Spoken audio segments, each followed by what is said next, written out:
अब भी जो नहीं मानता तो वो तो एक दुष्ट इंसान है।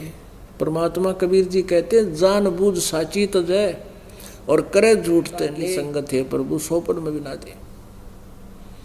चातुर प्राणी चोर हैं और मूड बुगध है ठोठ, ये संतों के निकाम के इनको देगल चोट।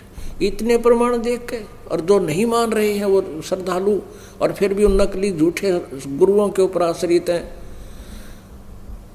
जो चोर हैं। चोर मीन सच्चाई को भी नहीं मानते, झूठा ज्ञान प्रचार कर रहे, झूठे गलत मंत्र दे रहे, पांचों नाम काल के जानो। और उनके श्रद्धालु इतना प्रमाण देख के भी नहीं मान रहे हैं, तो उनके बारे में कहते हैं चातुर प्राणी चोर हैं और मूड मुग्ध है ठोठ, ये संतों के निकाम के, ये तो वही मरे रहे तो बढ़िया है। उनको देख गलजोट, उन्हीं के पास रहे ना मानते। इतना कुछ देख कर भी उन्हीं में से एक वो विवेकानंद था। विवेकानंद ने कहा कि तू कौन है, कौन जाति है तेरी, इस ज्ञान से कैसे परिचित है और तूने तिलक कैसे लगा रखा है। वैष्णव साधु जैसा तिलक ला रखा परमात्मा ने 5 वर्ष के बालक ने। क्या तूने कोई दीक्षा ले रखी है कहीं से? परमेश्वर कबीर देव जी दुल्हा जाति में थे, प्रकट हुए थे, दुल्हा उठा ले गया था परमात्मा, शिशु रूप में प्रकट हुए थे, जिस कारण से वो धानक कहलाए थे। परमात्मा कहते हैं दुल्हे का सुत आण कहाया, यो जगत करे मेरी आसी। साधु अवगत से हम चलाए, मेरा भेद मर्म ना पाया। हम तो उस स्थान से चल कर आए हैं जिसके बारे में कोई नहीं जानता। वेद भी नेति नेति कह देते, न इति न इति। हम वहाँ से चल कर आए हैं और यहाँ धानक का पुत्र आण कहाया, यह जगत करे मेरी हंसी। मुझे मेरा उपहास कर रहे हैं, मुझे पहचान नहीं रही है। तो उसने कहा कि तू कौन जाति का है, क्या तूने उपदेश ले रखा है? अब वो तो बोले नहीं परमात्मा, तब से उससे पहले वो सरोता जो थे वो कहने लगे ये तो नीरू जुल्हे का पुत्र है, जो इसको कहीं मिला था पड़ा हुआ, धानक का पुत्र है, जुल्हे का कार्य करता है। तब विवेकानंद ने कहा क्या तूने उपदेश ले रखा किसी से? किससे ले रखा है? कि जिससे आपने ले रखा है। मैंने ले रखा है जी। मेरे गुरुजी पता कौन है? श्री श्री 1008 पंडित महर्षि रामानंद जी।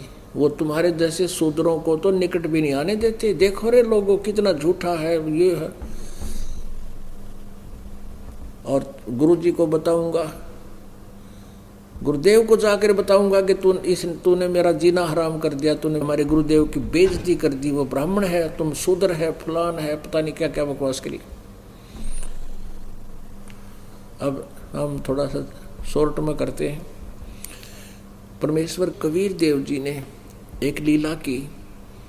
कुछ ही समय पहले रामानंद जी 104 वर्ष के हो गए थे जब परमात्मा 5 वर्ष की आयु दिखा रहे थे। और सुबह सुबह पंचगंगा घाट पर दरिया में स्नान करने जाते थे। गंगा दरिया में वहाँ पैड़ी बना रखी थी, पौड़ी बनी हुई थी पक्की। परमेश्वर कभी वो बखत से जाते थे, मुँह अंधेरा ब्रह्म मुहूर्त में सुबह सुबह।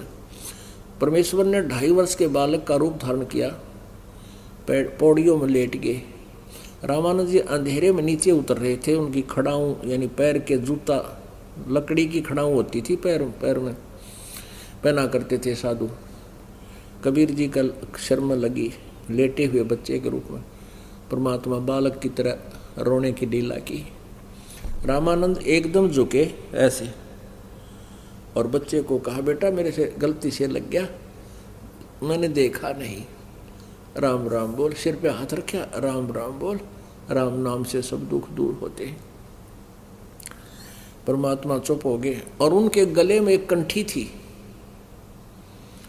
एक वैष्णव साधु की एक पहचान है कि गले में एक तुलसी की लकड़ी की का मन का एक मणिया वो गले में एक धागे में बांध लेते हैं। उससे पहचान होता है कि वैष्णव परंपरा से दीक्षित है। वो परमात्मा के गले में डल गई। परमेश्वर कबीर जी चुप हो गए। रामानंद जी स्नान करने लगे।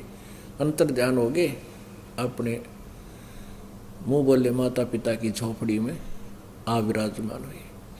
तो उस दिन उस परमेश्वर कबीर देव जी ने उसको कहा कि मैंने स्वामी रामानंद जी से उपदेश ले रखा जिसे आपने ले रखा है।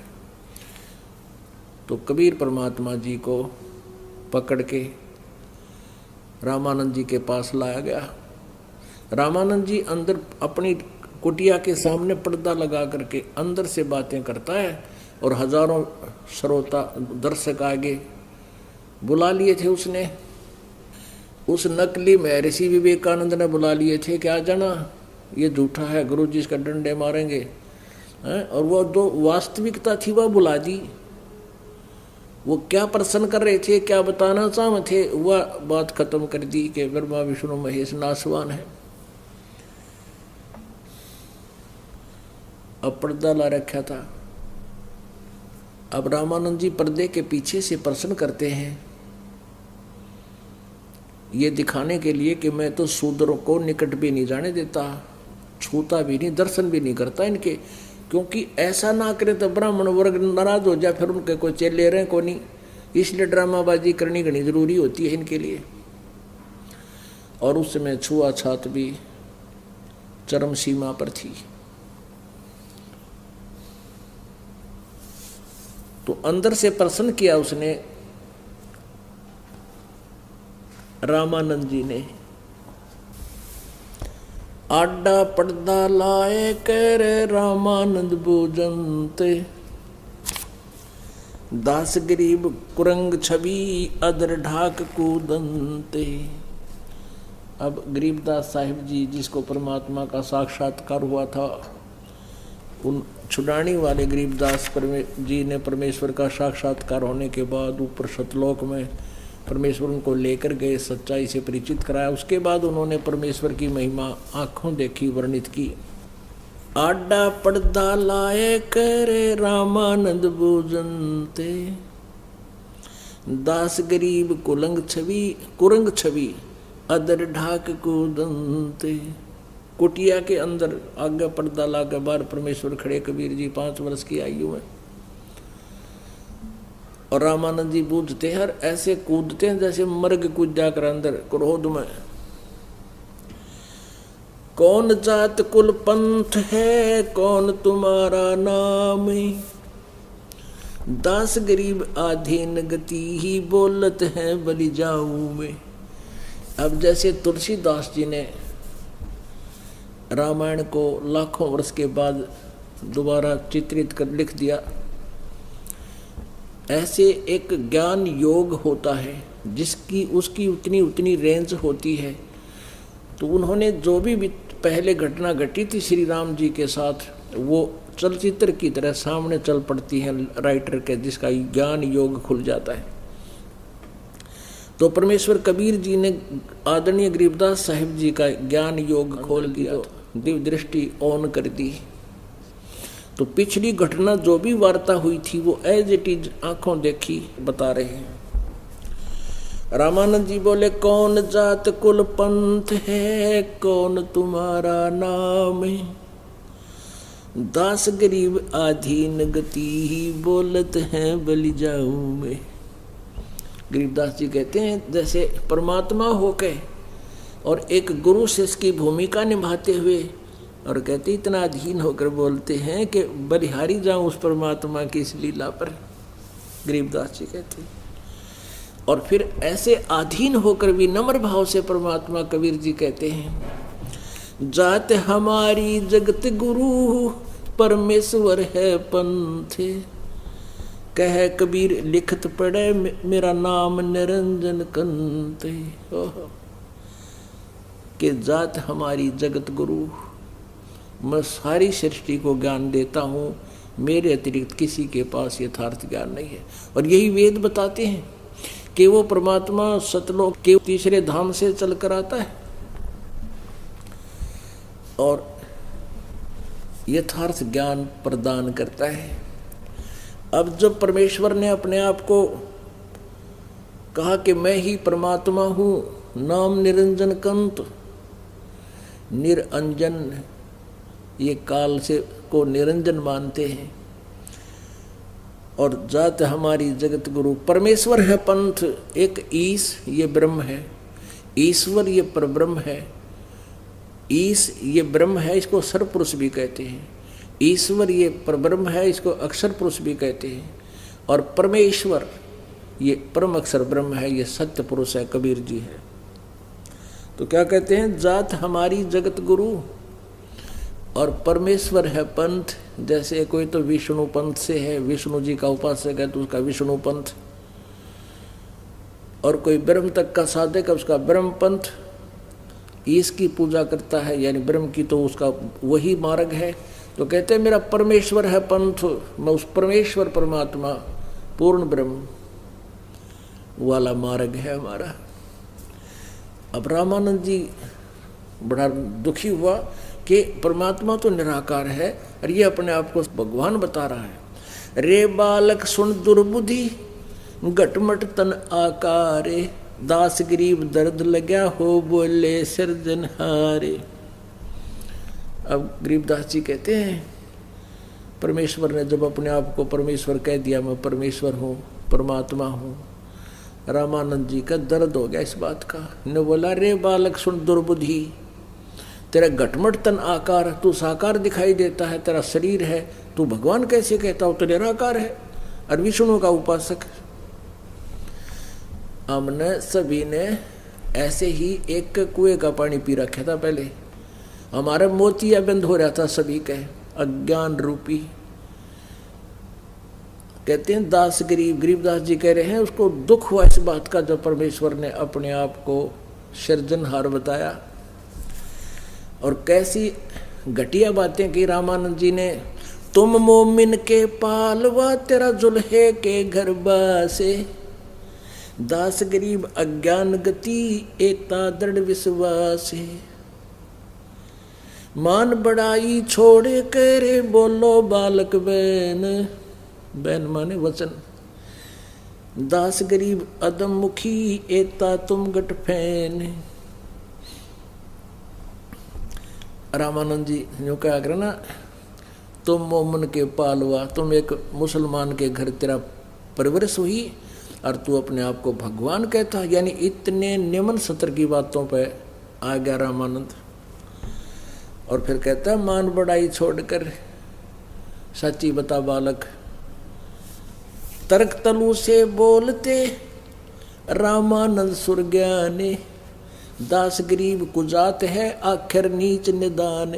कितने घटिया शब्द प्रयोग किए कि तू आखिर में कुजात है, तेरी माँ का बेरा ना, तेरे बाप का पता ना, तेरे कुल का पता नहीं, कुजात पड़ा पाया था तू। अपने आत्माओं कलेजा मुंह को आता है, हम इतने नालायक बना दिए इस काल ना, अब अपने पिता को ऐसे बोल रहे हैं। अब इस ये काल आनंद ले रहा जब हमारी आपस में हम एक दूसरे के दुश्मन बनकर अपने परम पिता से भी दूर रहते हैं, उसकी तरफ मुंह भी नहीं करते, यूँ तो देवताओं की पूजा छुड़वाता है काल, इसी तरह हमें यह फंसाए रखता है। अब क्या कहते हैं अपनात्मा, हमने ये देखना है कि रामानंद ऐसी कटु शब्द बोल रहा है और यहाँ गुरु शिष्य की मर्यादा ऐसे हो, और परमात्मा इस हमें एक रिहर्सल करके बता रहे हैं, एक एग्जाम्पल कोड कर रहे हैं। आप पे आरती, आप पे साजे, आप पे किंगर, आप पे बाजे, आप पे ताल झनकारा, आप नचे वो आप देखना रहा, आप पे भगवान, आप पे एक जगत गुरु तत्वदर्शी संत बनकर प्रकट हुए, वहाँ से चल कर आए। आप ही सुयोग्य शिष्य की भूमिका निभा रहे हैं और स्वयं ही एक अच्छे नागरिक की, एक कर्मठ व्यक्ति की भूमिका की मालिक ने कहा कि ऐसे रहो जैसे मैं रह रहा हूँ, अपना हत्था काम करो, किसी का आश्रित मत रहो, विश्वास मालिक पर रखो, देखना तुम्हारे कितने ठाठ करूँगा। वो परमात्मा सारी सृष्टि को आहार देने वाला और स्वयं कपड़ा बुनकर यहाँ रोजगार अपना गुजारा करके दिखा रहा था हमारे लिए, ताकि हम भूल जाएं कोठी और बंगला ने।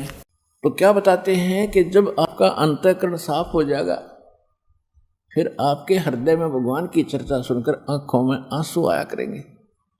जरा सी भी मालिक की महिमा कभी चलेगी, आंखें भर आया करेंगे आपकी। तो वह प्रेम की पवन चल पड़ी। तो फिर क्या कहते हैं, जैसे सूरज के आगे बदरा और ऐसे कर्म छयारे और प्रेम की पवन करे चितमंजन, फिर झलके तेज नयारे। जैसे आत्मा और परमात्मा के बीच में हमारे पाप कर्मों के बादल छा गए और ये वास्तविक लाभ हमें प्राप्त नहीं होने दे रहे। जैसे सूरज का आगे बादल होते हैं तो सूर्य का जो प्रकाश प्रॉपर हमारे पास नहीं आ पा रहा तो हम उससे वंचित हैं। ना कपड़े सूख पाते, ना और कोई वस्तु ठीक से सेट हो रही, गिल्ली गिल्ली पड़ी है। तो जब हवा तेज चलेगी, बादल छट जाएंगे, हट जाएंगे, फिर सीधा प्रकाश हमें प्रॉपर पूरा प्रकाश उसका सूर्य का प्राप्त हो रहा है, उसका लाभ शुरू हो गया, फिर जो चाहिए था। इसी प्रकार कहते हैं, जैसे सूरज के आगे बदरा ऐसे कर्म छयारे और प्रेम की पवन करे चितमंजन, फिर झलके तेज नया। तो इस प्रकार आप जी निर्मल हो गए। आप हमने असंख्य जन्मों से अपना अंतःकरण रूपी ये कपड़ा घड़ा मैला कर रखा है और इतना मैला कर लिया कि जैसे कोई वर्कशॉप पर मिस्त्री के कपड़े होया करे। उन कपड़ों का कलर तो छोड़ने भी नहीं पता यू कपड़ा है चमड़ा है, इतने काले हो जाते हैं। और उनको फिर धोने के लिए साबुन भी ला लेंगे, सोडे में भी उबालेंगे और फिर ड्राई क्लीन करने के लिए भी उस प्रोसेस में भी देना पड़ेगा। जब दिखेगा ये कपड़ा है और किसी कलर का है। तो इस प्रोसेस में आपको यहाँ आने के बाद शुरुआत की जाती है। जिसका जितना कपड़ा मैला अधिक है उसको समय लगेगा, लेकिन है गारंटीड बात कि सारा सुख होगा और पूरा मोक्ष होगा, आपका सब संकट भी निवारण होगा। ये तरीका हमारे पास कंप्लीट है, भगवान का दिया।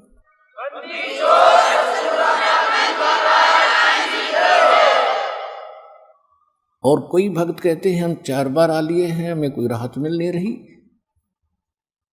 और कई भक्त अधिकतर कहते हैं, कहने लगे जी कैंसर का रोग था वो तो कति ठीक हो गया, एक थोड़ा सा हाथ में दिक्कत है। कोई बात ना बेटा, जब भगवान ने इतना भयंकर रोग ठीक कर दिया, हाथ वाली दिक्कत उसके लिए क्या बड़ी है, पर इसने करेगा अपने हिसाब से। अगर सारे कब ठीक कर दिए फिर वह बकवास शुरू हो जाएंगी। तो ये थोड़ा सा तो रखना पड़ेगा तुम्हारे यहाँ, ना तुम भाग जाओगे फिर काल के पाले में। परमात्मा कहते हैं, सुख के माथे पत्थर पड़ो, जिसते नाम हृदय ते जावे, और बलिहारी उस दुख के जो पल पल नाम रटावे। कि हे परमात्मा इतना सुख भी ना देना जिससे आपकी भूल पड़े, आपका नाम की याद ना रहे। आग लगे इसे सुख के भगवान बताना चाहते हैं, और इतना दुख भी दिए रखना तेरी याद बनी रहे। तो ये परमात्मा का काम है। जब आप इसके ऑपरेशन थिएटर में आ गए, जन्म मरण के रोग काटन का ये एकमात्र ऑपरेशन थिएटर है सतलोक आश्रम बरवाला, जिला हिसार में। तो उस रोग का नाश करने के लिए पहले सारी सेटिंग करनी पड़ती है। जैसे शुगर बढ़ रही है, पहले उसने ठीक करेगा डॉक्टर, या कोई और दिक्कत है पहले उसको पूरा करेगा। तो मोक्ष प्राप्ति से पहले आपके ऊपर जो जो संकट हैं उनको सेट करेंगे, तभी तो ये मोक्ष का ऑपरेशन होगा। तो जो दुख तुम्हारे ऊपर है पहले इनको ठीक करेंगे, अवश्य करेंगे, फिर समय बेशक लग जाएगा, अपने हिसाब से करेंगे। और किसी का कोई ऐसा दिक्कत है नहीं तो सीधा ऑपरेशन हो जाता उसका। तो ये एक साइंटिफिक तरीके से भी आपने इस अध्यात्म मार्ग को, ये भी विज्ञान है, इसको तत्व ज्ञान कहो, विज्ञान कहो, मूल ज्ञान कहो, ये अध्यात्म विज्ञान है। इस तरह परमात्मा अपने हिसाब से करेगा। तो इस प्रकार आपने जल्दी नहीं मचानी चाहिए। अब जैसे कई कहते हैं जी हमने ज्योति भी वो यज्ञ भी करा दिया है, हमने एक पाठ भी करा दिया है, अभी भी कुछ घर में थोड़ी बहुत दिक्कत चली रही है। तो पुण्यात्मा ये विचार करना चाहिए, कई भक्त दिक्कत ऐसे बिना ज्ञान के विचलित हो जाते हैं एक कह रहा था कि मेरी पत्नी ऐसे ऐसे कह रही थी, ये कर लिया वो कर लिया, मैं तो इस नाम को ही त्यागूंगी। एक बहन कह रही थी वहाँ बहुत अच्छा संत है, वहाँ जाऊंगी। तो पुण्यात्माओं देखो, यही दास समाप्त करना चाहता है कि पहले आप ज्ञान समझो। जब तक ये मन में है ना तो आपको कतई लाभ नहीं होते यार, रोज बैठे रहना।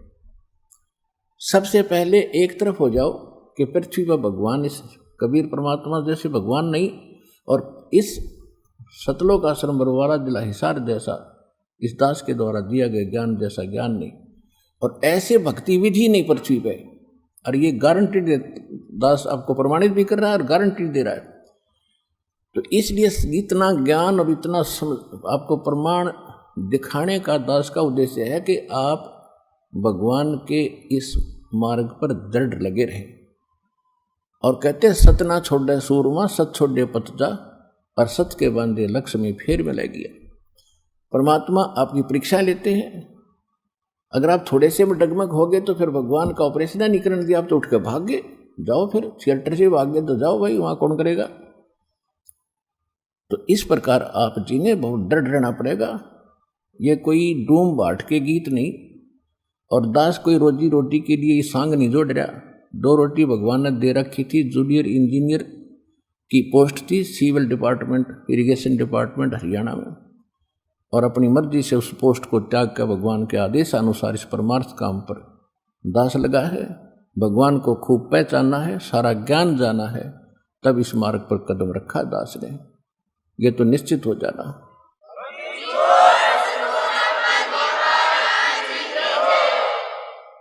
ये निश्चित हो जाना, दास तो शब्द कहेगा भगवान का होगा, दास का नहीं होगा। आपको विश्वास कब होगा? वो आपकी बुद्धि व बालकाली कद समाप्त होगी, उसकी इंतजार है। जो हमारे सस हो गए हैं, नए नए आए हैं, पुराणों की तरह खत्म होगी यह शंका।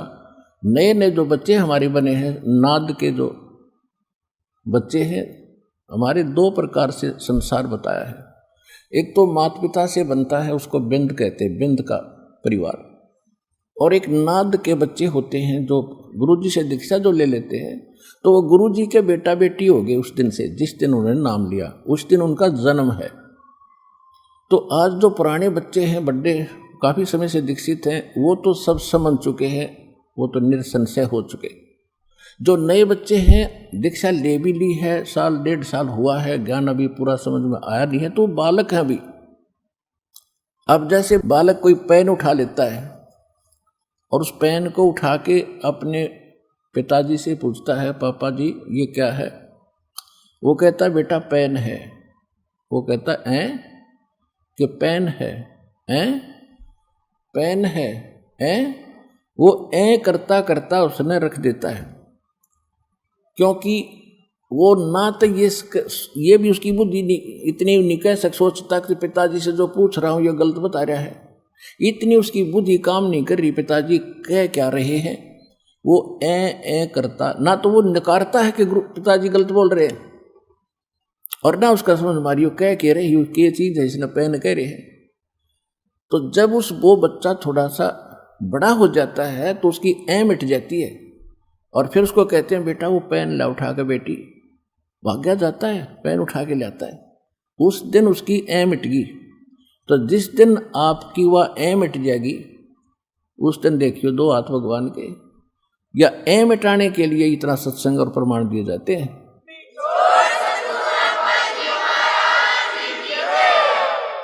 तो क्योंकि आप हमारे बच्चे हो गए, शिष्य हो गए, आपको इतना तो ज्ञान हो गया कि जो गुरु बोलते हैं वो सत्य है। लेकिन उन नकली गुरुओं के पास वह सत्य भी नहीं थी। गुरु भी असली हो, असली गुरु ही सत्य बोलते हैं। तो इस पूरे ब्रह्मांड में, 21 ब्रह्मांड में, इस पृथ्वी पे आज सत्य भक्ति बताने वाला, सच्चा ज्ञान देने वाला कोई संत नहीं है इस दास के अतिरिक्त। या आज ये मिट जाओ आपकी, चाहे 2 वर्ष के बाद मिटेगी, सच्ची पावेगी, नो की नो। और जब ये मिट जाएगी तभी भक्ति आपकी प्रारंभ होगी। गीता अध्याय नंबर 2 के श्लोक 53 में कहा कि अर्जुन, जब भिन्न भिन्न प्रकार के विचलित करने वाले वचनों से तेरी बुद्धि हटकर एक तत्व ज्ञान, परमात्म ज्ञान पर स्थिर हो जाएगी, तब तो तू योग को प्राप्त होगा, तब तो तेरी भगत बनेगा और भक्ति स्टार्ट होगी, ना तो डगमग आदमी कभी भक्ति कर ही नहीं सकता। तो यहां परमात्मा भी कहते हैं, कह कबीर सुनो भी साधो, मैं तो हूं विश्वास में। और विश्वास दास करा कर छोड़ देगा कि कबीर इज गॉड, क्योंकि सारे प्रमाण है, शिक्षित है, सब सदग्रंथ हमारे पास है। ऐसे मालिक ने इंस्ट्रूमेंट दे दिए कबीर भगवान ने बनवा के, घर बैठे देखो, मोबाइल में देखो, अपने डाल कर सत्संग, और 6 जगह मिलाओ, किसी से प्रमाणित करवाओ। अब सोना तो सोना ही रहेगा, चाहे किसी पर जांच करा लियो। तो दास ने आपको वो हीरे मोती लाल दे दिए हैं जो आपको अध्यात्म मार्ग में धनी बनावेंगे। कबीर साहब कहते हैं, गोता मारूं स्वर्ग में मैं जा बैठूं पाताल, गरीब दास ढूंढता फिरूं अपने हीरे मोती लाल। फिर क्या बताते, चारों युग में संत पुकारे, कूक कहा हम हेल रे, हीरे माणिक मोती बरसे ये जग चुगता ढेल रे। क्या बताते हैं परमात्मा कि मैं खुद चारों युगों में आया। सतयुग में सत सुकृत कह टेरा, त्रेता नाम मुनिंदर मेरा, द्वापर में करुणा में कहाया, कलयुग नाम कबीर धराया। चारों युग में मेरे संत पुकारे और कोक कहा हम हेल रे, हीरे माणिक मोती बरसे ये जग चुगता ढेल रे। कि चारों युगों में जिन महापुरुषों को मैं मिला, भक्तों, दृढ़ भक्तों को, उनको यथार्थ ज्ञान से और भगवान से और मेरे स्थान से परिचित करा के वापस छोड़ा। उन्होंने भी मेरे ज्ञान को आगे बढ़ा, और मैं खुद भी आकर के यही सत भक्ति रूपी और सच्चे नाम रूपी ये हीरे और मोती आपके सामने फेंक रहे हैं। जबरदस्ती जगह जगह खड़े होकर ज्ञान दे रहे थे भगवान, और आप इन हीरे मोतियों से परिचित नहीं है, यथार्थ भक्ति और यथार्थ ज्ञान से और भगवान से, जिस कारण से आप लालों को छोड़कर और उन अज्ञानी संतों महंतों के द्वारा बताएगी वो गलत साधना रूपी कंकर पत्थर डले इकट्ठे कर रहे हो। क्या बताते हैं परमात्मा कि चार युग में मेरे संत पुकारे और को कहा हम हिल रे, हीरे माणिक मोती बरसा में, और ये जग चुगता ढेल रे। आन उपासना रूपी डले इकट्ठे कर रहे हो जिनकी आगे आपको कोई वैल्यू नहीं मिलेगी।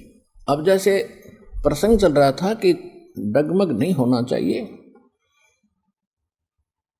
दूर देश से आने वाले बच्चे, कोई महाराष्ट्र से आ रहा है, कोई उड़ीसा से आ रहा है, कोई मध्य प्रदेश उत्तर प्रदेश के परले हिस्से से या अन्य राजस्थान से कहीं भी आ रहे हैं, तो वो कितनी रजा उनके ऊपर, और यही ज्ञान सब सुन रहे हैं। बहुत से लोगों को बताया जा रहा है, पुस्तकें बांटी जा रही हैं और उनके समझ में नहीं आ रही है बात, ये कह क्या रहे हैं ये।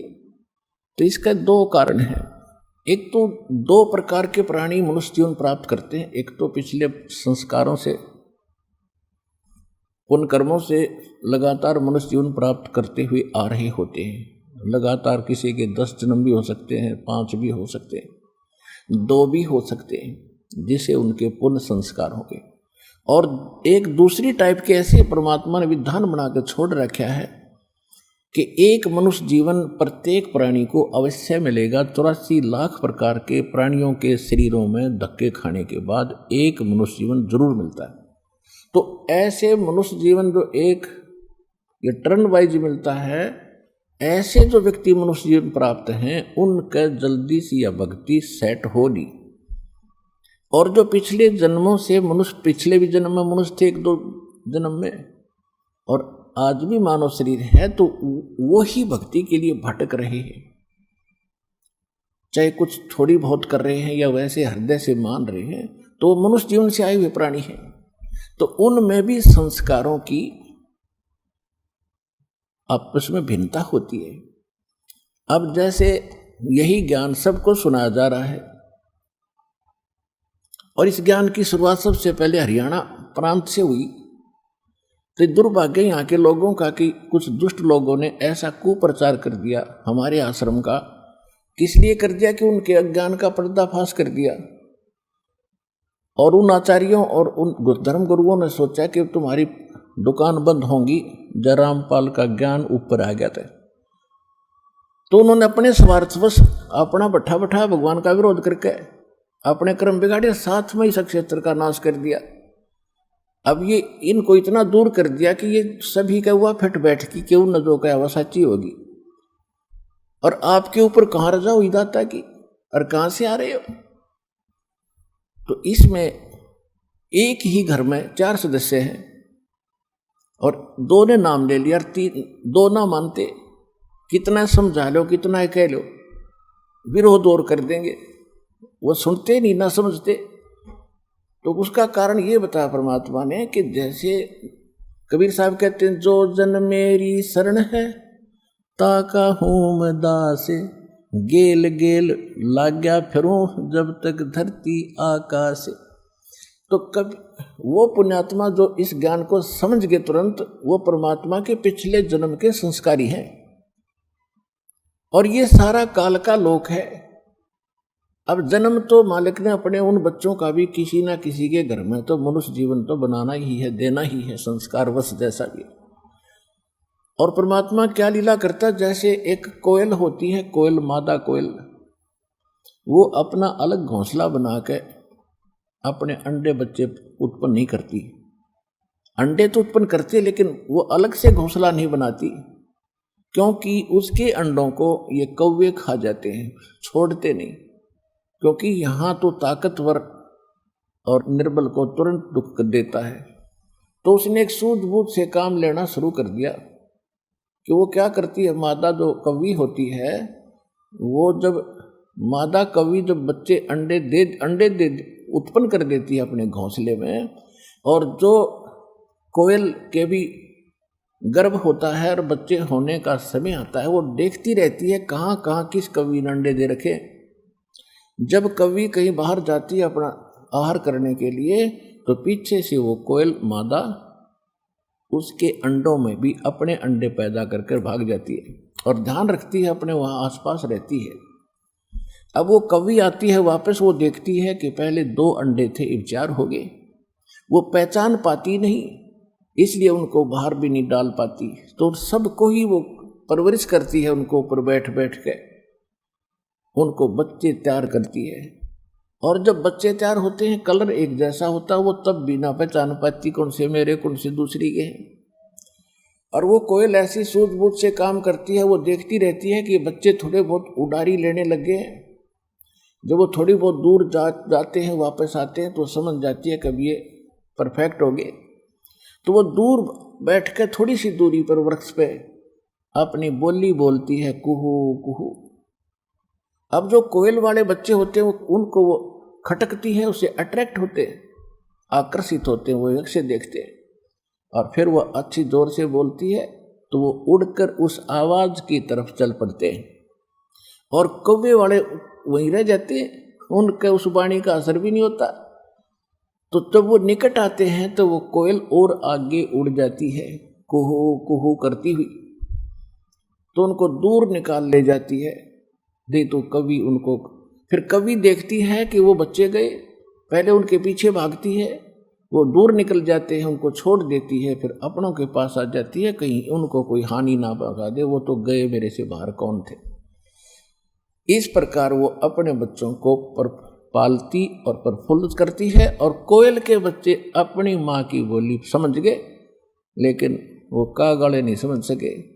तो ठीक इसी प्रकार समझ लेना, एक ही घर में और 2 परिवार के सदस्य लगे, बाकी नहीं लग रहे, तो इतना अंतर है कि वो पिछले संस्कार उनके भक्ति के है ही नहीं, उनके वो असर करती है कोई नहीं। अब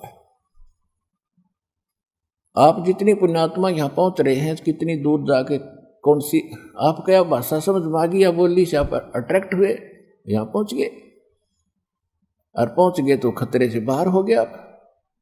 परमात्मा की दया आप पर न्यारी होगी।